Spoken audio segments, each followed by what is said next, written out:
په داسې حال کې چې د ټولنیزو رسنیو کارونه ورځ تر بلې زیاتېږي، د کتاب لوستنې دود هم تر اغېز لاندې راغلی دی. د سوات په منګوره کې د ملاله فنډ په نوښت یو ځانګړي دستورات ترسره شوي چې موخه یې په ځوانانو کې د مطالعې فرهنګ ته وده ورکول دي. د سوات په میوزیم کې جوړه شوې دې غونډه کې زده کوونکو، ښوونکو او مدني فعالانو ګډون کړی و. ګډونوالو د کتاب د ارزښت او مطالعې د اهمیت په اړه خبرې وکړې او ځوانان یې د کتاب لوستلو ته وهڅول. د پروګرام پر مهال یو ګرځنده کتابتون هم راوستل شوی و چې پکې د ماشومانو لپاره د کیسو، ادبي او معلوماتي کتابونو بېلابېلې ټولګې ښودل شوې وې. د دې نوم هم د کتاب آپ کی دهلیز پر، علم آپ کی دهلیز پر. نن سبا چې کوم ماحول زموږ را روان دی، مونږ ټول پیرنټس یو، مونږ هم په موبایل کې اخته شوي یو او د ماشومان هم زموږ په موبایل کې اخته شوي دي.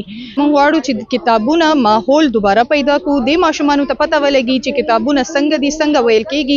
ځکه چې زموږ ماشومان خالي د کورس کتاب هغه پوهېږي، لکه چې سوال دی او جواب دی، امتحانونه دي، دغه دا ضرورت دی او کلاس پاس کول دی. خو مونږ غواړو چې ماحول دوباره جوړ کړو، چې کوم لایبرري ماحول اول څنګه مونږ ټول لایبرري او کتابونه باندې مینو، بس هغه مینه بیا پیدا کړو. دې ګاډې دا لکه ډونیټ دی او ډونیشن چې ما سره چا کړی دی هغه د ملاله فنډ هم او آی ټي ای. د پروګرام تنظیمونکي وایي د ټولنیزو رسنیو د پراخ استعمال له امله د کتاب لوستنې دود کمزوری شوی، خو لا هم کتاب د پوهې، څېړنې او فکري ودې لپاره مهم ارزښت لري. په دې کې مونږ وړو ته د کتاب اهمیت ښوو. مونږ وړو ته دا وي چې مونږ ټول وخت خپل هغه مونږ سوشل میډیا لور کړی، مونږ موبایل لور کړی، مونږ کتاب ډیر شاته پرېښودی. زمونږ واړه صرف او صرف د سکول کتاب پیژني، اکیډمیک بک نه علاوه هغو د کتاب نه ډیر زیات فاصله ساتي.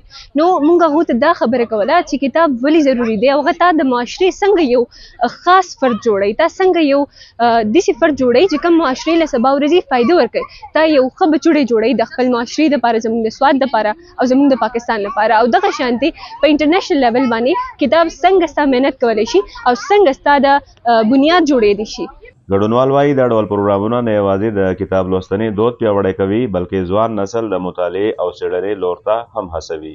کتاب چې خلک ووایي نو لوی سړی ترې جوړ شي، څوک افسر جوړ شي، څوک فوجي او څوک ډاکټر، او د دې دا اهمیت دی. او کتاب ویل ډېر ښه کار دی او چې کتاب څوک ویني که نه او وایي نو هغه نه همیشه یو غټ سړی جوړېږي. د منګورې اسسټنټ کمشنر ارحم هم په دې دستوره کې ګډون کړی و. نوموړي د کتاب د ارزښت په اړه خبرې وکړې او د پروګرام تنظیمونکي د دې نوښت له امله وستایل. ویناوال وایي د کتاب لوستنې دود ته وده ورکول د ځوانانو د فکري ودې، علمي پرمختګ او د یوې پوهې لرونکې ټولنې د جوړېدو لپاره مهم رول لري. دوی هیله څرګندوي چې دا ډول پروګرامونه به نور هم فراخ شي او د مطالعې فرهنګ به لا پیاوړی کړي. عصمت علي اخون، شال نیوز، سوات.